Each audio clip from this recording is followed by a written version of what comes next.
Bojxona qo'mitasi rahbariyati tomonidan hududlarda tadbirkorlar bilan sayyor uchrashuvlar o'tkazilib, ularning muammolarini hal qilish bilan birga sohani yanada rivojlantirish bo'yicha takliflari o'rganilmoqda.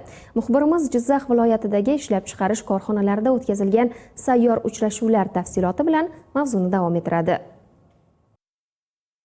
Bojxona qo'mitasi raisi o'rinbosari Jizzax viloyatidagi qandolat mahsulotlari ishlab chiqaruvchi korxonada bo'lib, u yerdagi mas'ullar bilan yaqindan muloqotga kirishdi. Korxona oyiga 1.12 ming tonna mahsulot ishlab chiqarish quvvatiga ega. Mahsulotlarga nafaqat mahalliy bozorlarda, balki xorijda ham talab yetarli darajada. 2024-2025 yillar mobaynida qiymati 983.9 ming AQSh dollariga teng mahsulotlar Yevropa va Osiyoning 20 ga yaqin davlatlariga eksport qilingan. Navbatdagi manzil Jizzax shahridagi tekstil korxonasi bo'ldi. Korxona yiliga 10 ming tonna kalava va ip ishlab chiqarish quvvatiga ega. 2024-2025 yillar davomida korxona tomonidan 5.954 ming AQSh dollari qiymatidagi mahsulotlar Osiyo va Yevropa mamlakatlariga eksport qilingan. Uchrashuv doirasida korxona faoliyati o'rganilib, sohani yanada rivojlantirish bo'yicha tadbirkorning takliflari o'rganildi. Bizni Jizzax tekstil xorijiy korxonamiz 2013-yil tashkil topgan.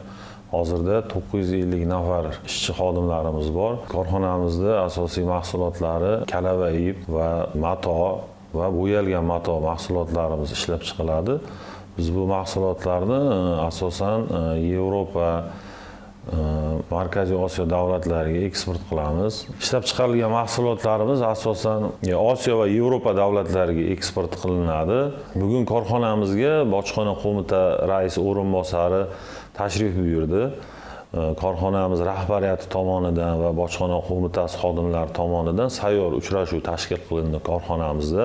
Bojxona xodimlari biz korxonamizda ishlab chiqarishlari bilan tanishishdi.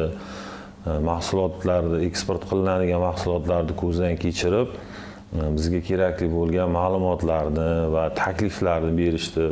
O'z navbatida biz korxonamiz tomonidan ham kerakli takliflarni berdik va korxonada mavjud muammolar sanab o'tildi va ularni tizimli muammolarni hal qilish bo'yicha kerakli tavsiyalar berildi.